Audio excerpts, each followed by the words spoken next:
Hello friends, welcome back to my YouTube channel Madhu ki Pathshala. हम कर रहे हैं सब्जेक्ट वर्ब एग्रीमेंट और आज सब्जेक्ट वर्ब एग्रीमेंट पर सेकंड वीडियो है। फर्स्ट वीडियो अपलोड की जा चुकी थी जिसमें कुछ रूल्स को डिस्कस किया गया था। बाकी के बचे रूल आज डिस्कस कर लेते हैं इस वीडियो में। So let's get started. सबसे पहले हमारे पास है each, every, either, neither, anybody, anyone, no one. इस तरीके के जो भी हमारे पास इनडेफिनेट हमारे पास प्रोनाउंस होते हैं उनके साथ हम सिंगुलर वर्ब यूज करते हैं। क्या यूज करते हैं? सिंगुलर वर्ब यूज करते हैं। याद रखिएगा, इसमें जो ईदर और नीदर है वो बहुत इंपॉर्टेंट रहते हैं। ईदर का मतलब होता है दोनों में से एक, यानी कि ये पॉजिटिविटी के लिए यूज किया जाता है, दोनों में से एक। और जो नीदर होता है वो उसका मतलब होता है दोनों में से कोई नहीं। क्या होता है? दोनों में से कोई नहीं, ये होता है नीदर का मतलब। Either, neither. अब कोई जो होते हैं इनको आइदर और नाइदर भी बोलते हैं। दोनों ही प्रोनाउंसिएशन सही होती है क्योंकि ब्रिटिश और अमेरिकन इंग्लिश के अकॉर्डिंग इन दोनों की प्रोनाउंसिएशन थोड़ी वेरी करती है, थोड़ी चेंज हो जाती है। इसलिए उसमें कंफ्यूज नहीं होना है कि हम इसको ईदर बोलें या आइदर बोलें। जो आपका मन करे आप बोल सकते हो। इसी तरीके से नीदर और नाइदर आप प्रोनाउंस कर सकते हो। इसके जो एग्जाम्पल्स हमारे पास हैं, देखिए ईच यानी कि हर कोई, हैज़ डन द जॉब, हर किसी ने अपनी जॉब कर ली। ठीक है, तो कर चुके हैं। उसमें हमारे पास ईच जो है वो सिंगुलर की तरह यूज हुआ है और हैज़ जो होता है वो सिंगुलर वर्ब होती है। ये इंडिकेट कर रहा है कि हैज़ के ईच के साथ हमने हैज़ को सिंगुलर वर्ब की तरह से यूज किया है। Everyone is ready to leave, हर कोई लीव करने के लिए रेडी है। तो इज जो है वो क्या है? सिंगुलर वर्ब है। एवरीवन जो है वो सिंगुलर सब्जेक्ट की तरह यूज किया गया है। ईदर इज रॉन्ग, दोनों में से कोई एक बात हमेशा ध्यान रखेंगे, ईदर और नीदर जो यूज किया जाता है वो किसी दो सब्जेक्ट्स या थिंग्स के लिए यूज किया जाता है। ठीक है, दो से ज्यादा होगी तो उसके रूल्स जो होंगे वो चेंज हो जाएंगे। तो ईदर इज रॉन्ग यानी कि दो में से कोई एक तो रॉन्ग है। और इसमें अगर बात करें नीदर इज रॉन्ग, इसका मतलब है दोनों में से कोई भी रॉन्ग नहीं है। तो ये पॉजिटिव स्टेटमेंट के लिए होता है और ये नेगेटिव स्टेटमेंट के लिए होता है, यानी कि नीदर ना जो बोलते हैं हम, दोनों में से कोई नहीं, दोनों में से कोई भी गलत नहीं है। नेक्स्ट रूल देखिए, इसी से रिलेटेड है हमारा ईदर और नीदर से, कि यदि दो सब्जेक्ट्स नीदर नॉर, ईदर और, नॉट ओनली बट ऑल्सो, ये इकट्ठा रहता है हमेशा, या फिर और या नोर अकेला आए किसी सेंटेंस में, तब जो वर्ब होती है वो किसके अकॉर्डिंग यूज की जाती है? जो नजदीक वाला सब्जेक्ट होता है उसके अकॉर्डिंग यूज की जाती है। देखिए, नीदर नोर के साथ यूज किया जाएगा, ईदर और के साथ यूज किया जाएगा। तो जब ये दोनों हमारे पास एक सेंटेंस में आते हैं, और नोर के पास वाला जो ब्लैंक होता है उसी के अकॉर्डिंग हम उसका सब्जेक्ट डिसाइड करते हैं। ठीक है, जैसे कि ईदर द प्रिंसिपल, अब ईदर के पास वाला जो सब्जेक्ट हो गया हमारे पास प्रिंसिपल हो गया, और द टीचर्स जो है हमारे पास क्या हो गया? और के पास वाला सब्जेक्ट हो गया। तो जो और के पास वाला सब्जेक्ट है उसी को देख करके हमें ये वाली वर्ब जो होती है वो फिल करनी होती है। तो द टीचर्स क्या है हमारे पास? प्लूरल है, इसलिए हमने क्या लगा दिया यहाँ पे? आर लगाया। हमने द प्रिंसिपल को नहीं देखा, द प्रिंसिपल एक था, उसके अकॉर्डिंग तो हम इज लगाते हैं यहाँ पे, वो गलत हो जाता। इसलिए ध्यान दीजिएगा कि जो बाद वाला होता है और, बट ऑल्सो, नोर, या फिर हमारे पास अकेला और नोर आए, ठीक है, द प्रिंसिपल और द टीचर्स, अगर इधर को मैं हाइड कर दूं उसका मतलब भी वही रहता है, द प्रिंसिपल और द टीचर्स आर गोइंग ही यूज करेंगे, ये प्लूरल वर्ब रहेगी हमारे पास पीछे वाले सब्जेक्ट के लिए। नेक्स्ट एग्जांपल देखिए, नॉट ओनली द पेरेंट्स, यानी कि ना केवल parents but the child also, बल्कि एक बच्चा भी, ऑल्सो वॉज हैप्पी, वो भी खुश था। अब देखिए, बट ऑल्सो यहाँ पर आए हुए हैं हमारे, इसके पास जो सब्जेक्ट है वो क्या है? द चाइल्ड, और द चाइल्ड क्या है? सिंगुलर सब्जेक्ट है। तो सिंगुलर सब्जेक्ट के साथ हमने क्या यूज किया है? सिंगुलर वर्ब यूज की है। बहुत इंपॉर्टेंट है, ध्यान दीजिएगा। नेक्स्ट देखिए, यदि सिंगुलर नाउन के पहले क्या मिले हमें? ईच, एवरी, ईदर, नीदर मिल जाए। क्या मिल जाए? ईच, एवरी, ईदर, नीदर मिले, और उसके बाद हमने क्या यूज करना है? सिंगुलर नाउन अगर मिल जाता है तो उसके साथ सिंगुलर वर्ब ही यूज की जाएगी। अब इसका उल्टा कर दीजिए कि अगर हमारे पास सिंगुलर नाउन की जगह प्लूरल नाउन मिल जाता है ईच के बाद, तो प्लूरल वर्ब यूज की जाएगी। एग्जाम्पल से समझते हैं कैसे। देखिए ईदर बुक, अब आपने ध्यान देना है, ईदर तो हमारा आया हुआ है, इस रूल के अकॉर्डिंग ये कहता है कि ईदर, नीदर या ईच, एवरी में से कुछ आए। उसके बाद बुक हमने लिया है, बुक क्या है, सिंगुलर सब्जेक्ट है, तो वर्ब कैसी लगेगी, सिंगुलर लगेगी। तो देखिए मैंने सिंगुलर यूज किया है ना, इज, तो either book is good to read, दोनों में से कोई भी बुक पढ़ लो, दोनों ही मतलब दोनों ही अच्छी रहेंगी, तो उसी के according either book is good, तो दोनों में से कोई एक, फाइन। अब नेक्स्ट हमने लिया है ईच बॉय हैज पेन। अब देखो ईच के बाद हमने क्या यूज किया है, एक सिंगुलर सब्जेक्ट यूज किया है, तो सिंगुलर सब्जेक्ट के साथ हमारे पास क्या लग रहा है, सिंगुलर वर्ब लग रही है, हैज लग रही है। अब इसका हम क्या कर देते हैं, इसका प्लूरल कर देते हैं। अगर हम वी यूज कर रहे हैं, यू कर रहे हैं, दे यूज कर रहे हैं, ये सब क्या है, प्लूरल माने जाते हैं, प्लूरल सब्जेक्ट हो जाएंगे या कहिए कि प्लूरल प्रोनाउन हो जाएंगे। तो उसमें ईच उसके बाद लगाएंगे, और ईच के बाद देखिए हमने क्या लगाया है, हैव लगाया है। तो आपको ध्यान क्या देना है, सिर्फ ईच के साथ नहीं जाएंगे, ईच से पहले क्या यूज किया गया है, प्लूरल सब्जेक्ट यूज किया गया है, उसी के अकॉर्डिंग हमें हैव यूज करना है। We each have a pen, हमारे में से सबके पास, हर किसी के पास एक पेन है, तो ये इसका मतलब रहेगा। नेक्स्ट देखिए, मोस्ट इंपॉर्टेंट है, एग्जाम में कंफ्यूज करने के लिए बहुत बार दिया जाता है, नन और वन, ये दो ऐसे वर्ड हैं जो दो से ज्यादा के केस में यूज किए जाते हैं। मैंने अभी आपको बताया था ईदर और नीदर दो के केस में यूज किया जाता है, लेकिन अगर दो से ज्यादा हो गए तो हम नन और वन यूज करेंगे, ठीक है, और उसी के अकॉर्डिंग जो होती है फॉर्म लगती है हमारी। देखिए ध्यान से, वन ऑफ द थ्री, अब देखिए तीन थे, तीन में से कोई एक तो यही रूल बन गया हमारे पास, one of the five, one of them. तो जब भी वन की बात आ रही है, तो जब है ही हमारे पास वन, तो वो सिंगुलर बिहेव करेगा ही करेगा, तो उस केस में हमें सिंगुलर वर्ब यूज करनी है। इसके लिए मैं अलग से रूल नहीं बना रही हूँ, इसी में मैंने वो इंक्लूड कर लिया। तो one of the three is wrong, तो यहाँ पे इज लगा है, सिंगुलर वर्ब लगी है, किसके लिए, तीन में से किसी एक की बात हो रही थी। क्लियर। यहाँ देखिए, none of them was going to the market, them मतलब कि यहाँ पे क्या होगा, दो से ज्यादा होंगे, क्यों होंगे, अब ऐसे कैसे समझेंगे। कई बार बच्चों के दिमाग में आता है कि मैम जब हम राम एंड श्याम आगे यूज कर रहे हैं तो उनके लिए भी तो हम देम यूज करते हैं लास्ट में।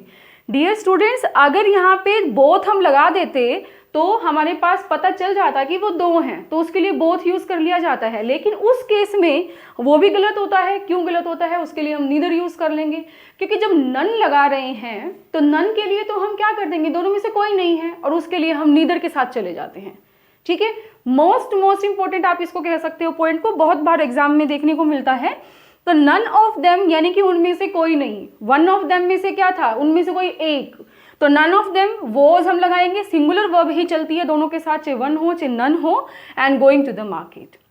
अब इसी के अकॉर्डिंग देखिए, ईदर ऑफ द टू मैंने यहाँ पे यूज किया है। अब देखो टू था तो मैंने क्या यूज कर लिया, ईदर यूज कर लिया, ना तो यहाँ पे बोथ यूज करेंगे, ठीक है, ना ही हम यहाँ पे वन यूज करेंगे, हम क्या यूज करेंगे, ईदर यूज करेंगे। तो either of the two is wrong, और ईदर में से क्या होता है, उनमें से कोई एक, दोनों में से कोई एक, तो हम चलते हैं सिंगुलर वर्ब के साथ। सिमिलरली आ जाओ नीदर में, neither of the to was going, दोनों में से कोई नहीं जा रहा है, तो दो हैं और दो में से किसी एक को जाना है तो ईदर, दोनों में से किसी को नहीं जाना है तो नीदर। ठीक है, तो दोनों में से कोई नहीं जा रहा है, उसके लिए दो थे, दो में से हमने क्या यूज कर लिया, नीदर यूज कर लिया। Very very important. Next slide में और भी रूल्स हम स्टडी कर लेते हैं। नेक्स्ट रूल्स डिस्कस करने से पहले अगर आप चैनल पर नए हैं तो चैनल को सब्सक्राइब जरूर कर लें, वीडियो को लास्ट तक जरूर देखें, ताकि आप जितने भी रूल्स हैं उनको बिल्कुल अच्छे से समझ सकें, और उसके बाद जो भी आपको एक्सरसाइज मिले आप बखूबी उसको सोल्व कर पाएंगे।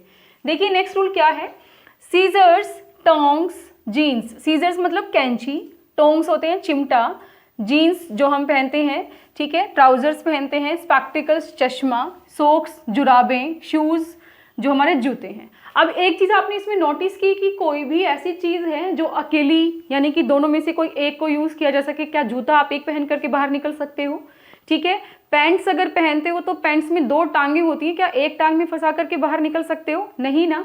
तो ऐसी जो भी चीजें पैर में रहती हैं, ठीक है, दो रहती हैं, उनको अकेले अकेले यूज नहीं किया जा सकता, उसके लिए हम मान के चलते हैं कि वो प्लूरल सब्जेक्ट होते हैं और इसी वजह से प्लूरल सब्जेक्ट के साथ प्लूरल वर्ब भी यूज की जाती है।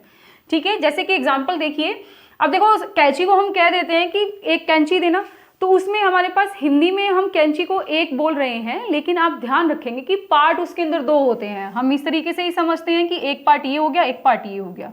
ठीक है, तो दो पार्ट्स होते हैं हमारे पास, तो लिखते हैं सीजर्स। अब सीजर्स लिखा है तो हमारे पास हमने क्या यूज किया है, आर प्लूरल फॉर्म यूज की है उसके लिए, सीजर्स आर शार्प। ठीक है, हिज ट्राउजर्स, अब देखो ट्राउजर्स क्या है, यहाँ पे पैंट्स हैं, यानी कि जो पैंट्स हम पहनते हैं, तो दो टांगे होती हैं। ठीक है, दो टांगे उसकी रहती हैं हमारी, तो अब जो दो टांगे हैं उसकी वजह से ये क्या हो गया, प्लूरल सब्जेक्ट हो गया। प्लूरल सब्जेक्ट की वजह से हमारे पास उसके लिए प्लूरल वर्ब हम यूज करेंगे, हिज ट्राउजर्स आर डर्टी, उसकी ट्राउजर्स क्या है, डर्टी है।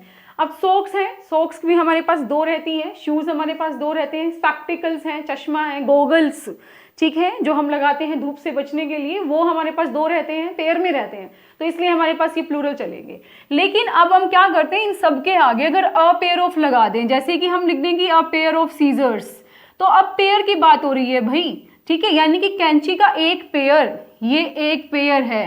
ठीक है, एक जोड़ा है, जोड़े के लिए हम क्या कहेंगे, वो एक हो गया कि यदि इन शब्दों के पहले अ पेयर ऑफ लगा दिया जाता है तो वो सिंगुलर सब्जेक्ट बन जाता है, और सिंगुलर सब्जेक्ट के साथ हम सिंगुलर वर्ब यूज कर देते हैं। जैसे कि क्या रहेगा कि a pair of trousers is hanging outside, यानी कि ट्राउजर का एक जोड़ा जो है वो बाहर लटक रहा है, तो अ पेयर जैसे ही आ गया आपका, उसके साथ हमने इज लगा दिया। Similarly a pair of socks हमने लिखा, पेयर आया, अ पेयर किसका जोड़ा है, सॉक्स का जोड़ा है, हमने क्या लगा दिया, इज, यानी कि सिंगुलर वर्ब लगा दी।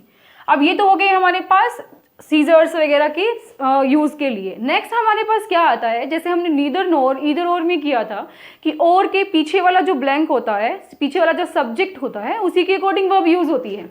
ये उसका उल्टा हो जाता है कि as well as, along with, together with, in addition to, ये जब भी किसी सेंटेंस में आते हैं दो सब्जेक्ट को जोड़ने में यूज होते हैं, तो दोनों सब्जेक्ट्स में हमारे पास इनसे पहले वाला जो सब्जेक्ट होता है, वर्ब के पहले वाला जो सब्जेक्ट होता है, उसको उसके अकॉर्डिंग हम वर्ब यूज करते हैं। जैसे कि एग्जाम्पल देख करके अच्छे से समझते हैं, the teacher as well as the students. अब देखो एज वेल एज आया हमारे पास, और उसके पहले भी एक सब्जेक्ट है, उसके बाद भी एक सब्जेक्ट है, यहाँ द टीचर है, द स्टूडेंट्स हैं, तो जो सेकेंड वाला सब्जेक्ट है उसको नहीं देखना, इससे पहले वाले सब्जेक्ट को देखना है, द टीचर को। तो द टीचर इज कमिंग बात हो रही है यहाँ पे, द स्टूडेंट्स के बारे में बात नहीं हो रही है, तो इसकी एडिशनल इंफॉर्मेशन हो गई, as well as the students, together with the students, along with the students, in addition to the students. ठीक है, तो वो हमारे पास क्या करता है, पहले वाले सब्जेक्ट के अकॉर्डिंग वर्ब लेता है, तो द टीचर इज कमिंग हमारा इसमें करेक्शन जो है रहती है। My parents unlike my uncle, यानी कि मेरे माता पिता मेरे अंकल के जैसे नहीं हैं, ऐसे हम समझ सकते हैं इसको, आर स्ट्रिक्ट, बल्कि वे क्या हैं, स्ट्रिक्ट हैं। माई पेरेंट्स आर स्ट्रिक्ट, मैंने ये बात कही है, अनलाइक से पहले वाला जो सब्जेक्ट है उसको हमने मेंशन करके अपनी जो वर्ब है उसको यूज करना है। ठीक है, बहुत इंपॉर्टेंट है भाई, मोस्ट ऑफ द एग्जाम्स में ये पूछा जाता है। नेक्स्ट है हमारे पास कि यदि वाक्य में वन का प्रयोग सब्जेक्ट के रूप में किया जाता है, वन आ जाए, ठीक है, अभी तो हमने किया था जैसे वन ऑफ द स्टूडेंट, अब वहाँ पे स्टूडेंट्स हमारे पास यूज किए जा रहे थे या वन ऑफ देम में से यूज किया जा रहा था, तो उसमें हम अलग तरीके से बिहेव कर सकते हैं। लेकिन अकेला वन आता है, वो हमारे पास अगर सब्जेक्ट के रूप में यूज किया गया है, तो जो सिंगुलर प्रोनाउन उस सेंटेंस में हम यूज करेंगे वो कौन कौन से हो सकते हैं, वन, वंस या वन सेल्फ हो सकते हैं, ना कि ही, हिज, हिम, हिमसेल्फ होंगे। एग्जाम्पल देख करके समझिए कि one should keep once promise, कि एक बंदे को अपने प्रॉमिस पे रहना चाहिए, जो भी प्रॉमिस करता है उसको अपने प्रॉमिस पे रहना चाहिए। वन क्या था, देखिए सब्जेक्ट था, कैसे पता लगा, उसके तुरंत बाद हमारे पास क्या है, एक मॉडल आया है, मॉडल भी क्या होती है, एक वर्ब होती है, हेल्पिंग वर्ब होती है, कीप हमारे पास वर्ब आ गया, तो वर्ब से पहले या कहिए कि हेल्पिंग वर्ब से पहले जो हमारे पास एक वर्ड होता है ना, वो क्या होता है, सब्जेक्ट होता है। ठीक है, तो सब्जेक्ट क्या हो गया, वन हो गया, तो वन के साथ हमने यहाँ पे क्या लगाया है, पॉजेसिव केस में वंस लगा दिया, one should keep once promise, अगर हम इसको ऐसे लिखते one should keep his promise, तो भैया ये गलत हो जाएगा, ये बात ध्यान रखनी है, ठीक है। उसमें हमने क्या करना है, वन वंस या वन सेल्फ यूज कर सकते हैं। जैसे कि वन प्रोटेक्ट्स वन सेल्फ, हर कोई अपनी प्रोटेक्शन करता है, तो उसमें वन प्रोटेक्ट्स हिमसेल्फ नहीं लिखेंगे, क्योंकि वन सेल्फ हमारा करेक्ट होगा, हिमसेल्फ उसके लिए गलत हो जाएगा, क्योंकि वन हमारे पास यूज हुआ है एज अ सब्जेक्ट, ठीक है। तो ये कुछ रूल्स और हमने डिस्कस कर लिए हैं इसके अंदर, आप इसका स्क्रीनशॉट ले लो भाई, ठीक है। इसके बाद हम एक छोटी सी एक्सरसाइज कर लेते हैं। अगर आपने ये जो रूल्स हैं उनको बहुत अच्छे से समझ लिया है ना, तो ये एक्सरसाइज आप चुटकियों में सोल्व कर पाएंगे। देखिए कैसे करना है हमें, कि अ पेयर ऑफ स्पेक्टिकल्स, अब देखो स्पेक्टिकल्स तो अगर हमारे पास अकेला सब्जेक्ट होता, अ पेयर ऑफ नहीं होता तो वो प्लूरल होता, लेकिन हमने क्या लगा दिया, अ पेयर ऑफ लगा दिया, तो अ पेयर लग गया तो वो एक हो गया, तो वो सिंगुलर रहेगा, कि ये सिंगुलर सब्जेक्ट बन गया। तो आप बताइए इसके अंदर कैसी वर्ब यूज हो जाएगी, सिंगुलर सब्जेक्ट के साथ सिंगुलर वर्ब यूज हो जाती है, तो क्या रहेगा, वॉज रहेगा। A pair of spectacles was broken by me, option हमारे पास वॉज और वर ही थे, दोनों में से हमें फिल करना था। तो either of two, either of the two, either of the two भी कर सकते हो, either of the two dash going to Shimla, ठीक है। इसमें हमें इज और आर में से फिल करना है, आप बताइए क्या रहेगा, क्योंकि दोनों में से कोई एक, देखो ईदर और नीदर हमेशा किसके साथ यूज होते हैं, दो पर्सन, प्लेस या थिंग्स के साथ यूज किए जाते हैं। तो अब इसने ये कहा है कि दोनों में से कोई एक जो है वो शिमला जा रहा है, तो ये अगर हमारे पास सिंगुलर सब्जेक्ट हो गया तो फिर से हमारे पास क्या रहेगा, सिंगुलर वर्ब यूज करेंगे। इज सिंगुलर के लिए होता है, आर प्लूरल के लिए होता है, तो either of the two is going to Shimla. None of the students, none of the students, none और वन जो होते हैं मोर देन टू के लिए यूज किए जाते हैं, तो स्टूडेंट्स हमारे पास काफी रहेंगे, यहाँ पे दो से ज्यादा ही रहेंगे, चाहे तीन ही क्यों ना हो बेशक, लेकिन दो से ज्यादा है ये कंफर्म है। तो स्टूडेंट्स से कोई भी नहीं जा रहा है, कोई भी नहीं है उनमें से, यानी कि कोई भी नहीं, तो नन ऑफ द स्टूडेंट्स, तो वो सिंगुलर रहता है, नन और वन क्या रहते हैं भैया, सिंगुलर रहते हैं। तो अब यहाँ से देखिए वॉज और वर में से क्या चूज करेंगे, वॉज कर लेंगे, तो was fail. One should do dash duty, अभी हमने किया था कि वन के साथ वन वंस या वन सेल्फ जो होते हैं वो जो है यूज किए जाते हैं, अगर उसकी जगह हिज, हिम और हम हिमसेल्फ लगा देते हैं तो गलत हो जाता है। तो one should do dash duty, अब इसमें मोस्टली बच्चे हिज कराते हैं कि one should do his duty, लेकिन हमें जाना किसके साथ होता है, वंस के साथ जाना होता है, one should do once duty, ठीक है। नीदर दे नोर आई, अब दो चीजें आ गई, नीदर आया है, नोर आया है, तो हमने किया था कि जो पीछे वाला है नोर, उसके साथ वाले सब्जेक्ट के अकॉर्डिंग हमें वर्ब फिल करनी होती है। तो नीदर दे नोर आई, ठीक है। अब यहाँ पे एम और आर और इज में से आपको फिल करना हो तो क्या फिल करेंगे, तो neither they NOR I am doing job, clear. Each dash done the job, each क्या होता है, सिंगुलर सब्जेक्ट होता है, सिंगुलर सब्जेक्ट के साथ क्या लगाएंगे, हैज और हैव में से हैज लगा देंगे, तो each has done the job. अब ईच के पहले क्या लगा दिया, प्लूरल सब्जेक्ट लगा दिया कोई, ठीक है, प्लूरल सब्जेक्ट हमने यूज कर दिया तो वो प्लूरल सब्जेक्ट बन जाता है, और प्लूरल सब्जेक्ट के साथ हमेशा प्लूरल वर्ब यूज की जाएगी।